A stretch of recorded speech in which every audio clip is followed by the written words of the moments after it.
Welcome back to the Word Expanded, the Gospels. I don't know, I haven't figured out which way I want to do it. What I really need is for somebody to do the opening voice thing, for me, to announce it. We're in Matthew. We're in chapter 5. We are in the section called Salt and Light. You know this section. You know these verses. So I should probably just sing This Little Light of Mine, which I really do want to sing. I love that song. But let me read this first, starting in verse 13. You are the salt of the earth. It's crazy. Not, you could be. Not, you might be, but you are, right? But if salt has lost its taste, how shall salt, right? How shall its saltiness be restored? Listen carefully to me. I don't really want to get into a once saved, always saved. Really don't want to get into you could lose your salvation. But when you read a verse like this, and Jesus looks at people and says, you're the salt of the world, the earth. But if salt loses its saltiness, how can it regain its saltiness? That's a very sobering question. And if your answer to that is, well, you never really were salt, well, then that kind of goes against you are the salt of the earth, right? So you can't lose your saltiness unless you are salt. I just want to throw that out there just so that somebody can have something to tell me, right? But I'm thinking by definition in nature, you can't lose your saltiness if you've never been salted, right? Saltification is a process of becoming salty. Jesus outright said, you're salty. Okay, done, right? It's no longer good for anything except to be thrown out and trampled under people's feet. That ought to scare you. Right? You are the light of the world. A city set on a hill cannot be hidden, nor do people light a lamp, put it under a basket, but on a stand. It gives light to all in the house. In the same way, let your light shine before others so that they may see your good works and give glory to your Father who is in heaven. You know these verses. Right? There are no hidden Christians. Right? There's no hidden Christians.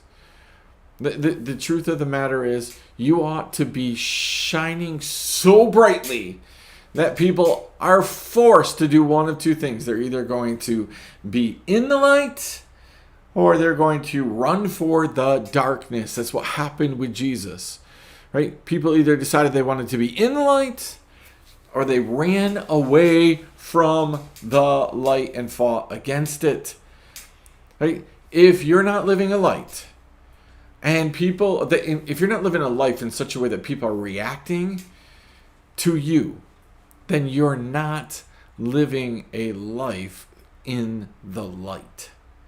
And then you got to go back to the first verse.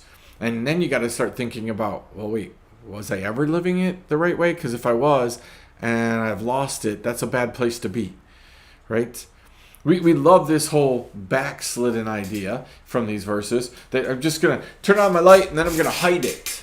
I'm going to put it under a bushel. No, right? I'm going to put it under a bushel and people just aren't going to see it. And every once in a while, I'll peek out some light. Or in big moments, I'll take the bushel off and I'll be like, yes, I'm Christian of the year today. And then we're going to put the bushel back over top of you. If in any way, shape, or form you are trying deliberately, intentionally to hide your light from the rest of the world, to save yourself, you got a real big problem. If you're hiding your light in your workplace because you're trying to save your job, you got to feed your family. First of all, you just usurped God's power and authority and purpose because God says it's my job to feed your family. It's my job to give you clothes. It's my job to give you shelter. So if you're not being the light of the world so that you can feed your family, you are really, really far off from God, right? That's a fact. God did not ask you to hide your light so you can feed your family. He didn't ask you to hide your light so you can keep your job. He didn't ask you to hide your light so you can keep the things that you have. That whole process is coming forth in the last days that I think that we're part of in this whole mark of the beast. You're going to be forced with that very thing. Extinguish your light, hide your light, and you can feed your family. Keep your light shining bright, and you're not going to be able to feed your family, is what the world is going to try to present to you. This is important. This is super important, and it's super relevant for today.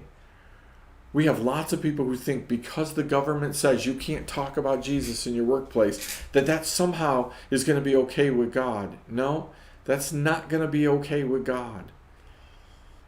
If you're unwilling, here's what the Bible really says.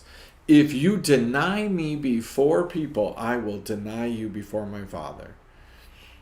The way you judge, the way you condemn, the way you forgive, the way you love is the way you're going to be loved. And if you think you're going to get in heaven and go to God, I didn't have any choice. I had to feed my family. So, no, God's like, you did have a choice. You always have a choice. So here's the thought process. Is your light hidden? Are you salty? Are you on the verge of losing that saltiness?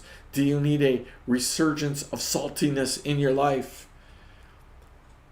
Do you need to get rid of the bushel that's hiding your light? Is your light so dim that people cannot really know whether or not it's on? I've seen browned out lights that are that close. They're on. They're officially still working. But they are so dark, they're not casting any light anywhere. Listen, you're super close to be thrown out on the ground and trampled. That's what Jesus said, not me. I don't care if that's your God or not. That's the God of the Bible. So if you say you believe in the Bible, then that's God of the Bible who says you can lose your saltiness and you're not worth anything but to be trampled on. I pray that's not you. I pray that if your saltiness is so close to being gone, wouldn't make any difference on a piece of meat, then that you would re-energize your saltiness. Repent, confess, turn back to God. Let him turn on the switch. Flip up the dimmer switch all the way. Right? It's super important. Super, super important. If you're telling people you represent God and you don't, if you're not opening your mouth, if you're not looking different, then you got a real problem. Real problem. So, my question, are you salty? But here's the bigger question. Does God think you're salty? Because if you're only telling people who already know about Jesus, then you're just throwing salt upon salt.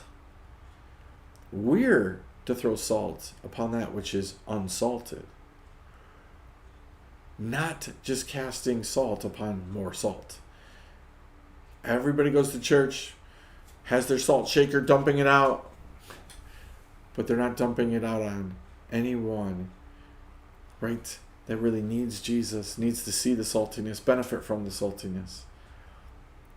Think about all that. We'll see you next time on The Word Expanded.